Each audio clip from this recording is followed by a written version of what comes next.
Como les decía, nos acompaña Diana Morán, ministra de Ciencia e Innovación. Muy buenas noches. Buenas noches. Hablaremos también algo de su competencia estricta, de las cuestiones de su ramo, pero entenderá que la actualidad viene como viene y tengo que preguntarla en su condición de ministra de un gobierno que está sacando una reforma legislativa y también en la ejecutiva del Partido Socialista. Entonces, hoy ha empezado a andar lo de la reforma del delito de malversación, que se divide en 3 tipos distintos. De lo que hemos visto, ¿usted está de acuerdo? ¿Cree que es el momento oportuno y en el fondo está de acuerdo con la reforma de este delito?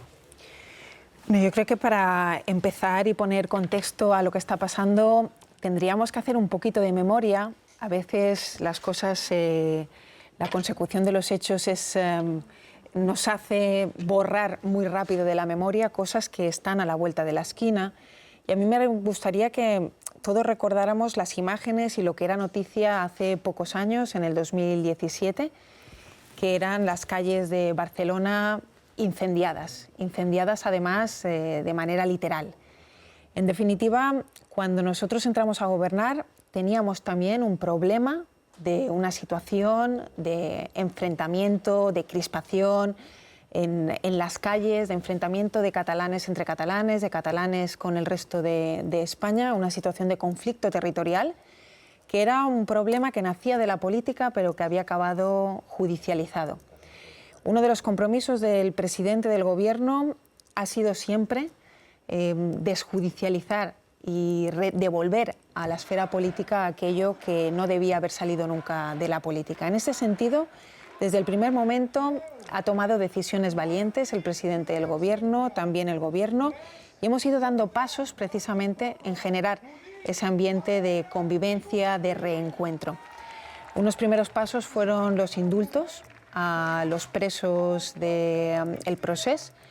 Otros pasos han sido la presentación por parte del Gobierno de coalición, del PSOE y de Podemos, de la reforma del delito de sedición, y desde el viernes pasado está sobre la mesa también la malversación.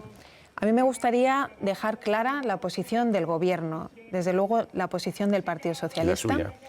Y la mía, claro está, en que el Partido Socialista tiene una línea roja clarísima, que es que no vamos a dar ninguna concesión a la corrupción.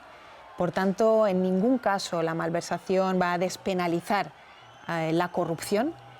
Lo que hacemos es incrementar, porque las 2 enmiendas presentadas por el Partido Socialista, en una y las 2 han sido aprobadas en la ponencia que mañana se someterá en la comisión a votación.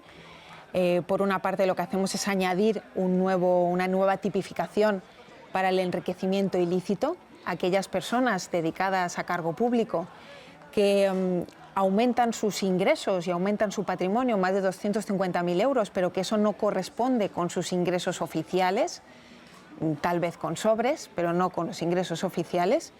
Esta tipificación ya fue impulsada por el Partido Socialista en la reforma del 2015 del Partido Popular, que con mayoría absoluta no quiso incorporarla al delito de malversación. Pero lo que le pregunto es, me está hablando sobre todo de cuestiones que tienen que ver con una reforma de la justicia para acabar de calmar las cosas en Cataluña, pero también con la justicia tiene que ver. Es decir, ¿tienen miedo de que, al igual que pasó con la reforma del delito de sedición, en la reforma del delito de sedición, Irene Montero, la ministra, dijo que absolutamente descartaba cualquier rebaja de penas de delitos anteriores por violación, agresiones o abusos? El delito de libertad sexual, en concreto, la ley. En este caso ha sido muy polémico las reducciones de pena que se han producido como consecuencia de esa circunstancia. ¿Temen que se puedan producir rebajas de casos de corrupción en algún tipo que provoque una situación de estrés al gobierno, si eso se produce? No, nosotros lo que no pretendemos es que la malversación por corrupción se vea rebajada. Lo que sí que es verdad es que ante la enmienda de Esquerra Republicana, lo que ha hecho el Partido Socialista y lo que había hecho hasta esta mañana el Partido de Podemos también, era pactar que el delito de malversación tuviera una distinción si lo que hacía era que, que había una apropiación de esos fondos públicos o si lo que había era una desviación irregular presupuestaria.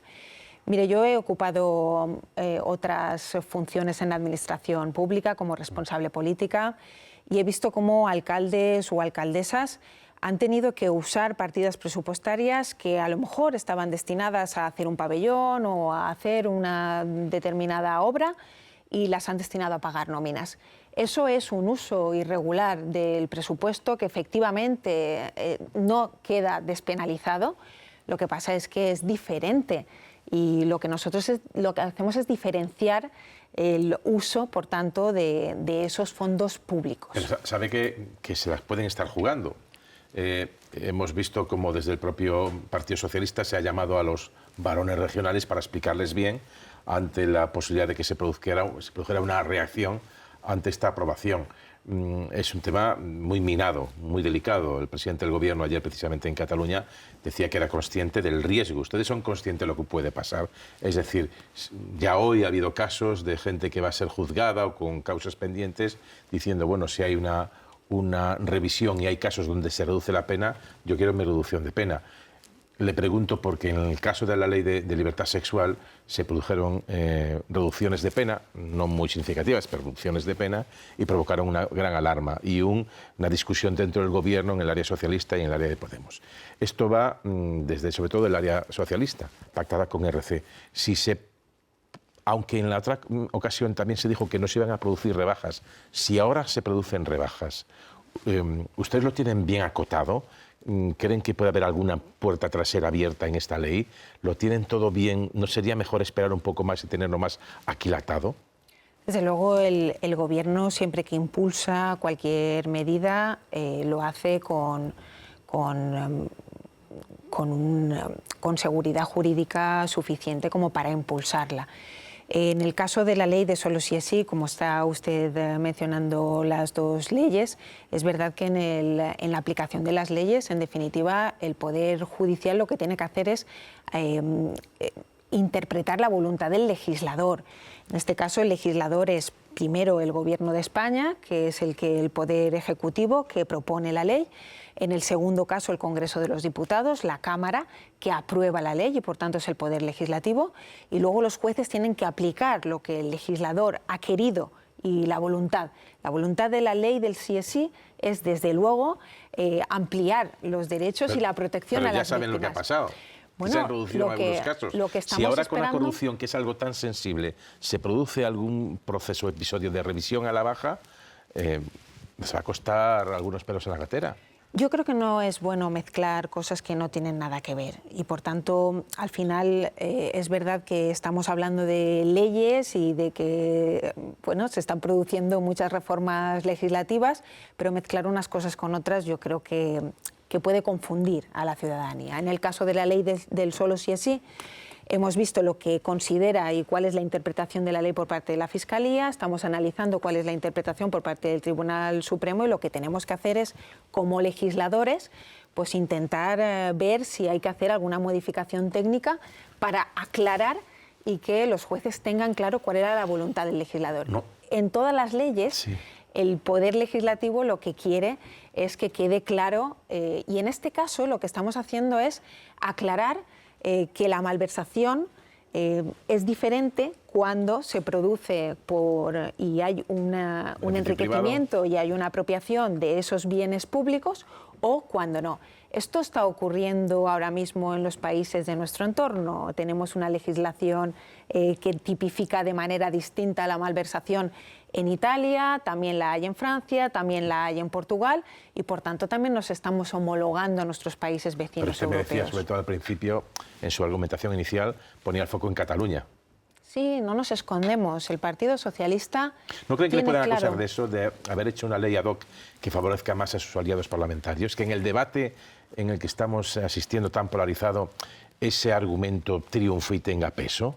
Es que yo creo que hay que distinguir que una cosa es favorecer la convivencia en nuestro país, que creo que es una obligación del Gobierno de España. El Gobierno de España no puede considerar políticas de Estado ni políticas de país aquellas que no favorezcan la convivencia, la fraternidad y, por tanto, la normal relación entre los distintos territorios, la cohesión territorial y la cohesión social. Esto es lo que estamos favoreciendo. No estamos favoreciendo a un determinado partido, ni estamos comprando sus votos, ni para el presupuesto, ni para la estabilidad. Por tanto, esto también hay que decirlo. Nosotros venimos a solucionar los problemas que tenía este país. Tenía un problema muy grande en Cataluña y la ciudadanía puede pensar que ese problema se ha solucionado solo, o podemos recordarle que ese problema, que era un problema político, que era un problema que estaba generado cuando gobernaba el Partido Popular con el presidente Mariano Rajoy y cuando la Generalitat de Cataluña estaba gobernada y también por partidos que en aquel momento pues, se sentían y transmitían ese sentimiento de victimismo, pues ahora ni tenemos un victimismo tan grande desde Cataluña, ni tenemos desde el Gobierno de España un gobierno que lo que hace es someter voluntades en vez de respetar también a los distintos territorios. ¿Les ha sorprendido, molestado, la prevención de Unidas Podemos, desmarcándose al principio, pero después, hoy a lo largo del día, diciendo vamos a votar a favor, pero este no es nuestro proyecto, esto es del área socialista? ¿Les ha sorprendido o molestado ese desmarque? Bueno, entiendo que responde a tacticismo. Simplemente tacticismo. No es demasiado carbón en la caldera, es decir, se meten con el delito de malversación, el de sedición, al principio, cuando rechinó en algunos varones, sobre todo Emiliano García Paje, lo pudieron reconducir y parece que no hay una oposición tan grande, pero ahora meten la malversación, meten la reforma del Tribunal Constitucional, la del Consejo General del Poder Judicial. ¿No es demasiado todo junto? ¿No tienen miedo de que la caldera con tanto carbón acabe explotando? Bueno, es que la caldera estaba encima de la mesa. Si es que la cuestión es que la bomba ya estaba puesta. Es decir, nosotros lo que podíamos haber hecho es dejar que la bomba prosiguiera y a ver dónde iba a parar este país. Nosotros nos encontramos un país dividido, una situación territorial que era ya insostenible y lo que hemos venido es a solucionarla. Nos hemos encontrado también de manera inédita un bloqueo del Consejo General del Poder Judicial y, por tanto, de las instituciones jurídicas, también inédito en nuestro país por culpa del Partido Popular, pero al que se ha sumado también pues miembros del Consejo General del Poder Judicial que están incumpliendo leyes en nuestro país de manera también inconcebible. Por tanto, es verdad que estamos surfeando olas de metros que este país no había vivido en muchísimos años. Nos ha tocado también hacer frente a la pandemia, nos ha tocado hacer frente a la crisis derivada de la guerra de Ucrania. Y a mí me gustaría también decir que somos un gobierno efectivo, somos un gobierno que a las distintas crisis y a los distintos problemas hemos ido poniendo soluciones. ¿Está mejor ahora el país y Cataluña que cuando lo encontramos nosotros y entramos a gobernar? Yo creo que la respuesta es evidente.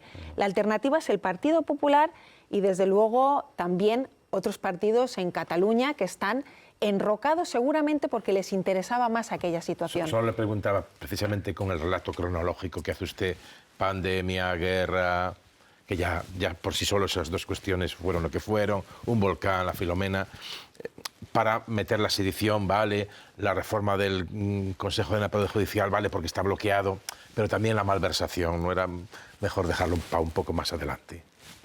Para la próxima legislatura, quizá. Los gobiernos estamos para gobernar, estamos para enfrentarnos a las situaciones, enfrentarnos a los retos.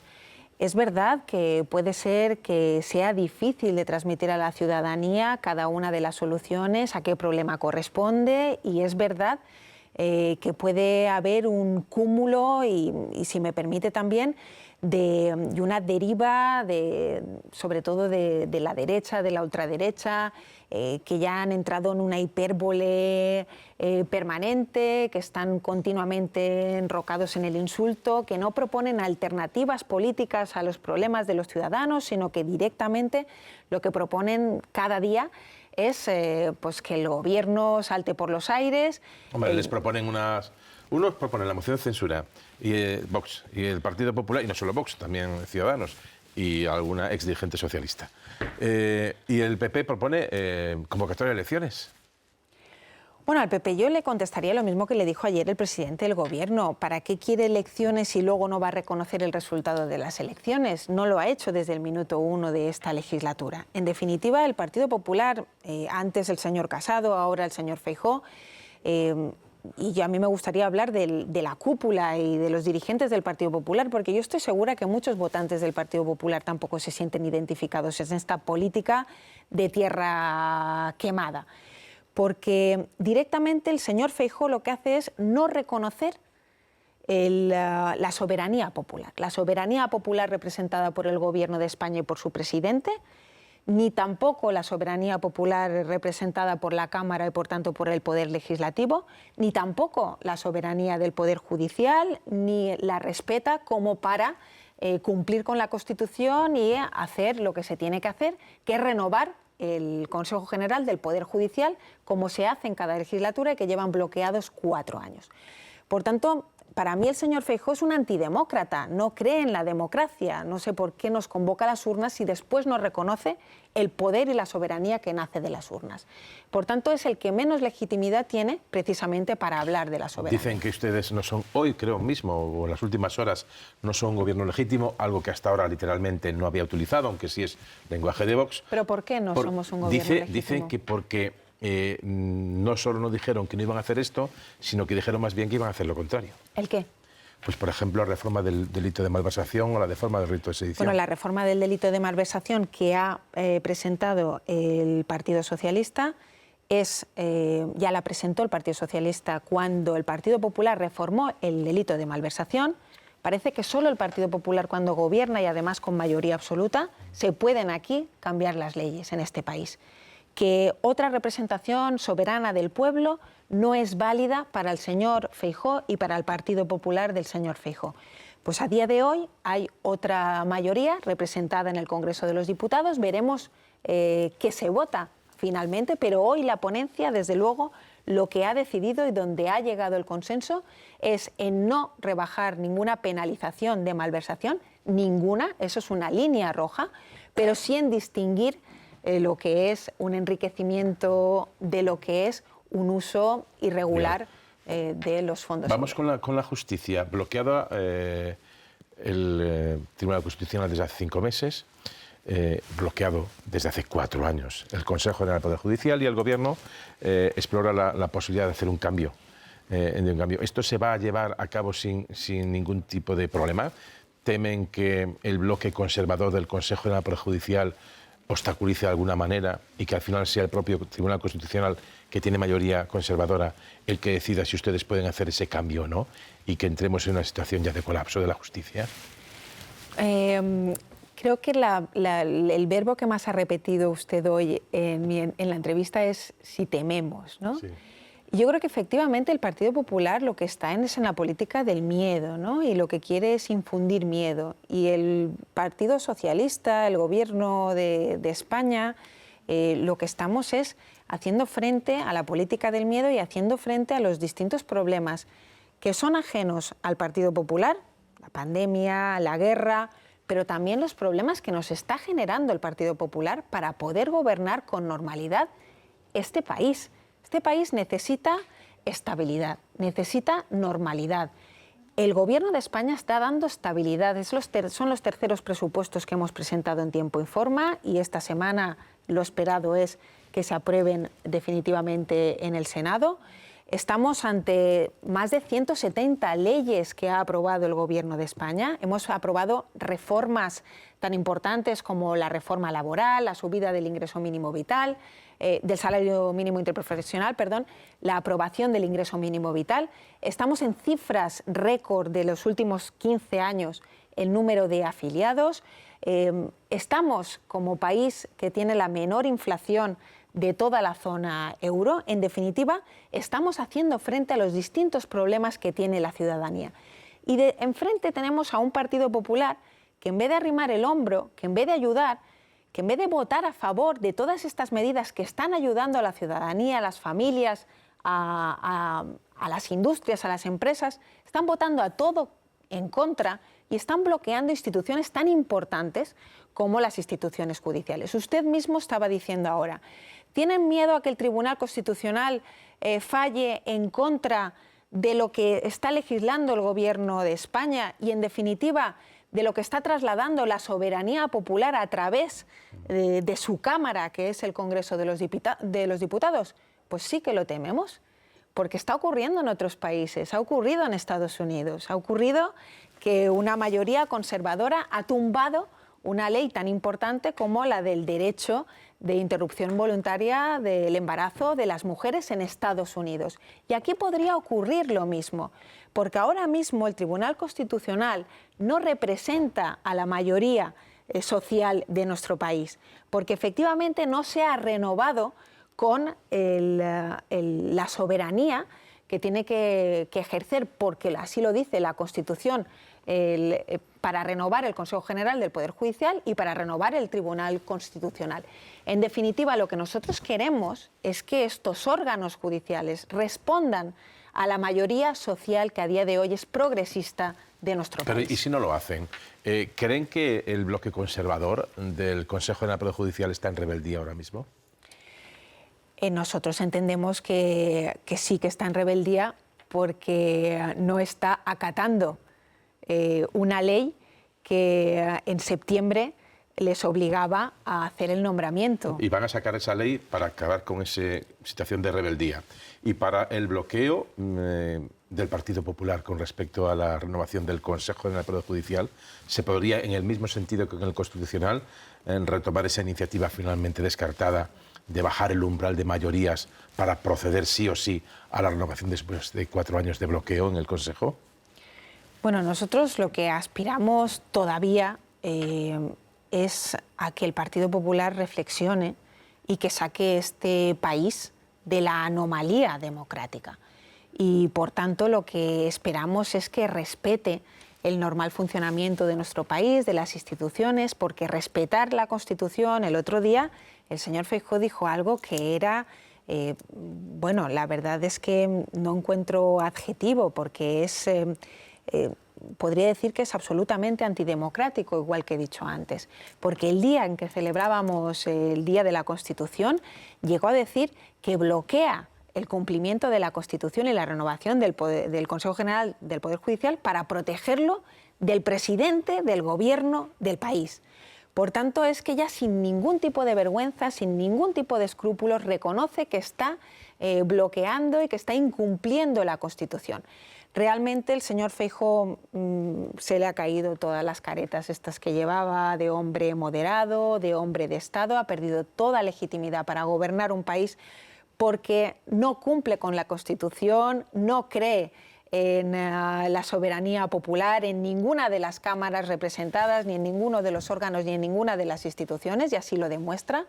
Y ante ello pues está el Gobierno de España, que está haciendo frente a todos estos retos que son, como le vuelvo a decir, inauditos en nuestro país, pero sobre todo el gran problema es que nos están haciendo perder muchas energías centrándonos en cosas que tal vez no son la prioridad de los españoles y de los ciudadanos, porque la prioridad de los ciudadanos está en hacer frente a las derivadas de la crisis económica, en hacer frente a la subida de los precios, y en definitiva ahí es donde está también el Gobierno de España, que ya estamos preparando, como saben, el tercer Real Decreto para poner medidas contra la subida de la inflación. En los alimentos. La subida de la inflación, la subida de los precios en los alimentos.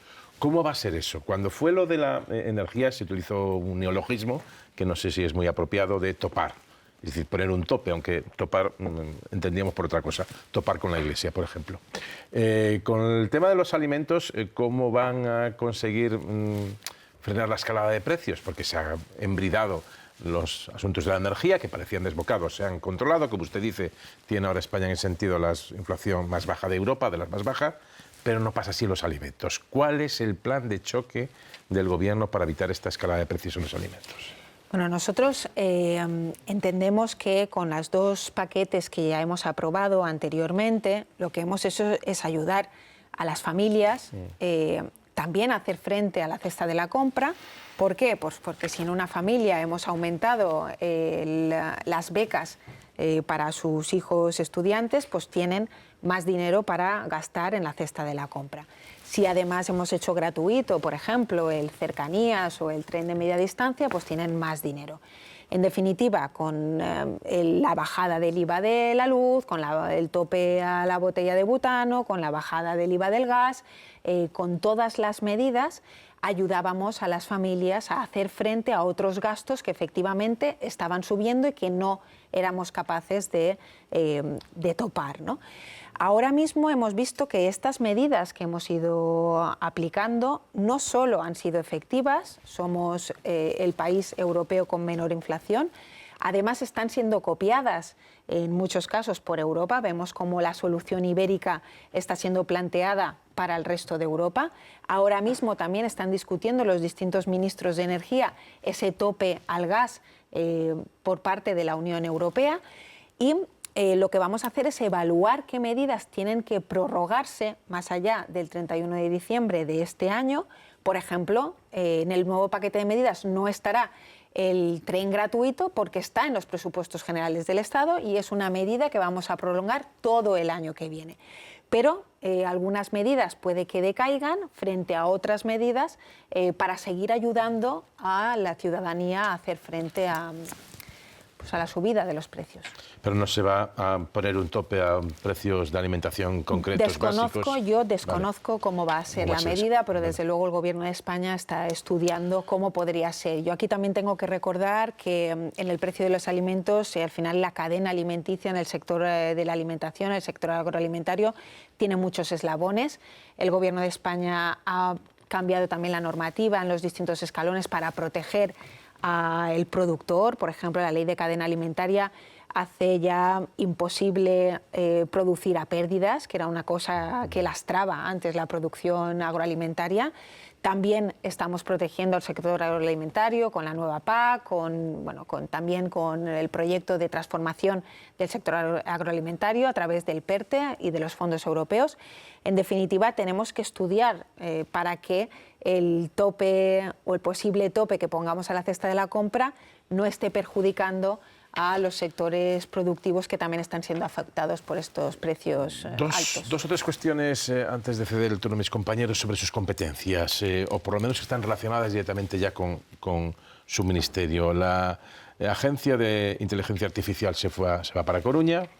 La Agencia Espacial Española se va para Sevilla. Hablaron ustedes de que no se iban a instalar los nuevos centros en Madrid para descentralizar y para ayudar, aunque sea limitadamente, a la España vaciada. Teruel aspiraba porque tenía, digamos, que algún tipo de centro similar. Finalmente ha ido a Sevilla.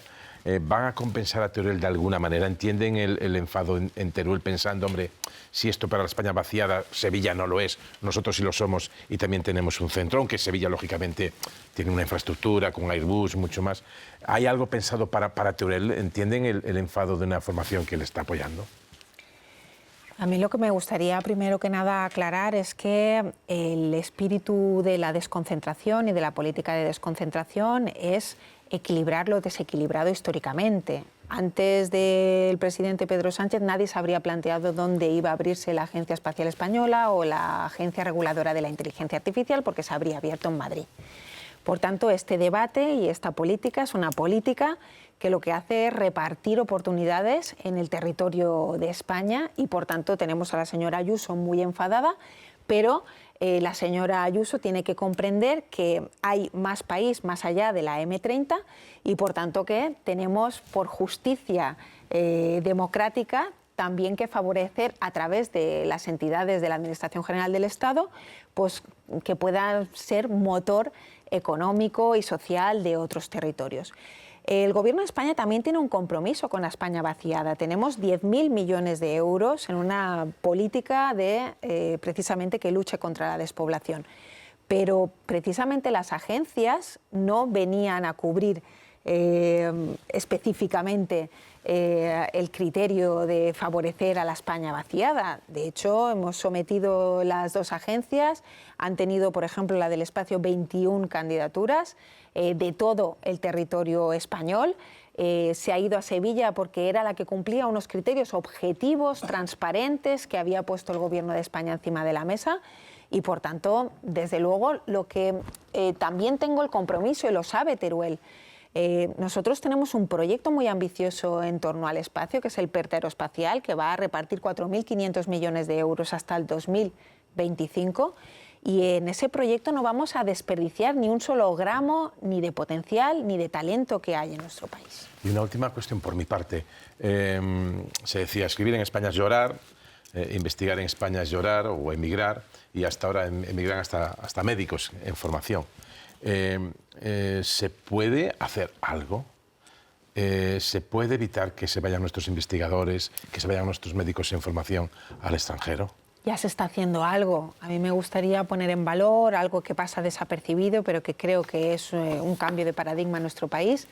Cuando hablaba antes de que estamos en cifras históricas de los últimos 15 años de empleabilidad, desde el año 2020 hasta ahora, el sector que más ha crecido en número de afiliados a la Seguridad Social es el sector de la informática y de las telecomunicaciones, es decir, el sector relacionado con la innovación. Y el tercer sector, el sector de las actividades profesionales científicas. De manera que, si sumamos la ciencia y la innovación, 1 de cada 4 nuevos empleos de nuestro país desde el año 2020 es de la ciencia y la innovación. Esto es un cambio absoluto de paradigma, por encima de otros sectores tradicionales como el sector servicios, el de la hostelería. Hemos pasado de expulsar a nuestro talento a reclutarlo. Si le preguntamos a cualquier empresa a día de hoy, lo que necesita es capital humano y, por tanto, lo que tenemos que hacer es lo que estamos haciendo como país: invertir en ciencia, invertir en innovación, tanto desde la administración pública como también traccionar esa inversión desde el sector privado. Vamos con las preguntas de los miembros de la mesa de análisis. Antonio Pater. Sí. Yo estoy completamente de acuerdo con que hay que hacer una política de apaciguamiento con Cataluña. Tengo muchas dudas sobre la cuestión de la malversación, pero yo creo que ya ha agotado el tema la entrevista, ¿no?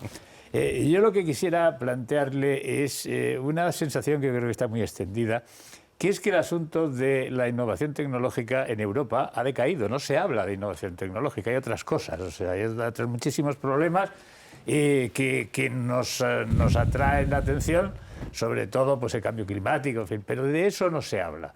Y Europa está decayendo ostensiblemente. Por ejemplo, pues no sé, yo recuerdo cuando empezó la telefonía, pues Nokia era el paradigma de los teléfonos móviles. Nokia ha desaparecido y los teléfonos móviles están en Estados Unidos.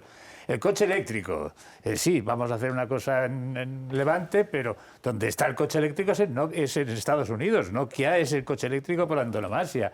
Después, digo Tesla, perdón. Después, las vacunas contra la COVID. Aquí se estaban haciendo con vacunas, no sé qué, pero las vacunas que se han puesto son norteamericanas todas, vamos. O sea, es decir, la Alemania, que era nuestro modelo, nos hemos dado cuenta de que la señora Merkel se limitó a fabricar unos coches que dentro de 5 años estarán absolutamente obsoletos y no tienen la tecnología para hacer los coches eléctricos. Ha sido un bluff lo de Alemania. O sea, vamos, vendiendo su alma al diablo de Putin, y hoy en día no tienen ni abastecimiento energético, con una imprevisión que era impensable en una persona como Merkel. Entonces la pregunta es, ¿usted percibe esa sensación de declive? Esa sensación de declive ya no español, sino europeo. Es decir, yo no me sé, por ejemplo, el I+D+I, que antes todos los ministros y todos los gobiernos alardeaban de que este año iba a ser muchísimo más alto y tal, no me sé el que funciona ahora. Pero me imagino que mucho no ha subido. Bueno, o sea, la pregunta no tiene, la contestación no tiene que ser tan grande como la pregunta. Podemos reducirla lo más posible, porque si no nos da tiempo, Antonio. Quiero saber si usted comparte esta visión. Es decir, que estamos en otras cosas. Que el I+D+I y nos hemos resignado a que lo tengan otros, a que la primacía tecnológica norteamericana después viene China. Pues, Antonio, y Europa no pinta nada. Yo le diría justo que estamos en lo contrario.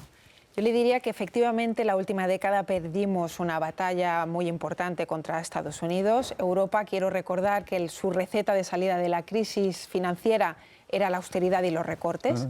Hubo países que siguieron más esta receta que otros, por ejemplo España, y los recortes y la austeridad no ayudaron al progreso tecnológico de los países y de Europa.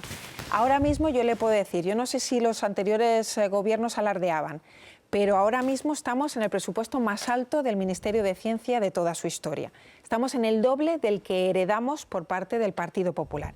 Y efectivamente la ciencia es uno de los pilares fundamentales, la ciencia y la innovación, de los PERTEs, del Plan de Recuperación, Transformación y Resiliencia, que Europa ha diseñado como receta completamente distinta a la de la salida de la crisis financiera, una salida con dinero y una salida transformadora por la puerta del futuro. En España se van a fabricar vehículos eléctricos, en España aspiramos a que se diseñe y se fabrique el futuro avión de cero emisiones, en España queremos que se diseñen y se fabriquen las terapias avanzadas para la cura del cáncer, de la ELA y después administrarlo de manera universal a través del Sistema Nacional de Salud.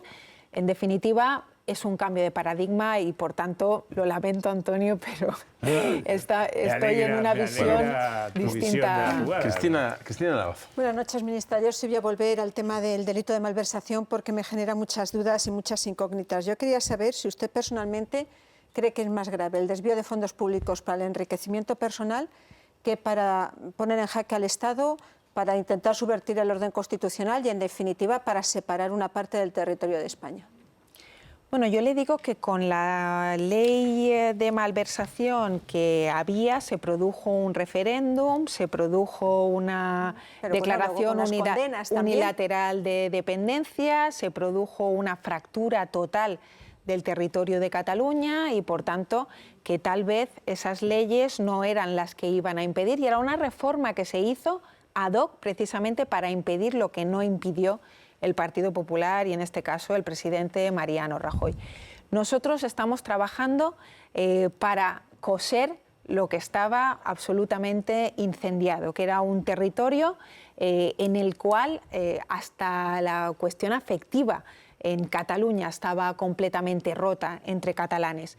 Y por eso le decía que mirar aquellas imágenes y mirar ahora a Cataluña, uno podría pensar que ha sido por generación espontánea, pero no lo ha sido. Ha sido a través de decisiones valientes tomadas por el presidente Pedro Sánchez, arriesgadas, él también utilizaba ayer la palabra de arriesgado, porque podemos caer en que la ciudadanía no entienda por qué tomamos estas decisiones, pero desde luego las distintas decisiones que ha tomado el Gobierno de España hasta ahora han solucionado el problema de Cataluña y queremos seguir solucionando el problema territorial. ¿No cree que la sentencia y las condenas del Supremo hayan tenido nada que ver en una, digamos, una manera de desinflar aquel proceso independentista? La justicia y la aplicación de la justicia y las penas no han tenido nada que ver entonces. La justicia ha hecho su trabajo, se han aplicado penas, también ha habido indultos y, por tanto, nosotros creemos que los problemas de la política se tienen que resolver con política y que con mejor política y con mayor diálogo podíamos haber frenado aquella situación. Desde luego, el Partido Popular no lo supo hacer mejor que lo que estamos haciendo nosotros. Ministra, yo voy a remitirme a una foto suya en el Congreso de los Diputados, una foto en la que todos entendimos, no sabíamos si entender una cara atónita, en la que la ministra de Igualdad expresó una acusación contra el Partido Popular aludiendo a la cultura de la violación, ¿no? No quiero preguntarle tanto lo que pensó en ese momento en el que vimos esa cara un poco de sorpresa, sino voy al día de hoy. Hoy se han discutido en el Congreso de los Diputados el tema de la ley trans, el tema de la ley de maltrato animal, el tema de la reforma de la malversación, con diferencias claras con Unidas Podemos. Y yo lo que le pregunto es, usted, al margen ya de esa anécdota de la fotografía, ¿cree que Unidas Podemos ha empezado a desmarcarse de cara a las próximas elecciones del socio de la coalición, del PSOE, en el Gobierno? Bueno, no sé, creo que es la primera experiencia de un gobierno de coalición en el Gobierno de España, no así en otras administraciones, por ejemplo los ayuntamientos o las comunidades autónomas, y creo que hay gente que todavía no ha entendido o no ha querido aceptar que un gobierno de coalición puede dar muchísima más estabilidad, incluso que gobiernos en solitario. Nosotros hemos aprobado 3 presupuestos previsiblemente. ¿Pero gente dentro o fuera del Gobierno? Yo estoy hablando de Podemos y de cosas concretas que se van acumulando. Quiero saber si ustedes ya notan que Podemos está pensando electoralmente en las elecciones generales. Bueno, yo lo que quiero recordar es que aquí hay una separación de poderes. El Gobierno es aprueba y pasa por Consejo de Ministros y, por tanto, las leyes las emite todo el Gobierno y ahí hay total estabilidad. Después es un derecho de los grupos parlamentarios presentar enmiendas para enriquecer las distintas leyes. Yo he presentado una ley al Congreso de los Diputados, además una ley que salió sin ningún voto en contra, ni en el Congreso de los Diputados ni en el Senado, pero sí que se aprobaron 102 enmiendas. Por tanto, a mí no se me cae ningún anillo reconociendo que la ley de ciencia es mejor ahora que la ley que hizo el Ministerio de Ciencia incluso que la ley que aprobó el Consejo de Ministros. Por tanto, hay que entender con normalidad, y hoy nosotros, como partido, hemos aceptado con normalidad que algunas de las enmiendas que hemos presentado no han obtenido una mayoría para quedar aprobadas, pero otras sí.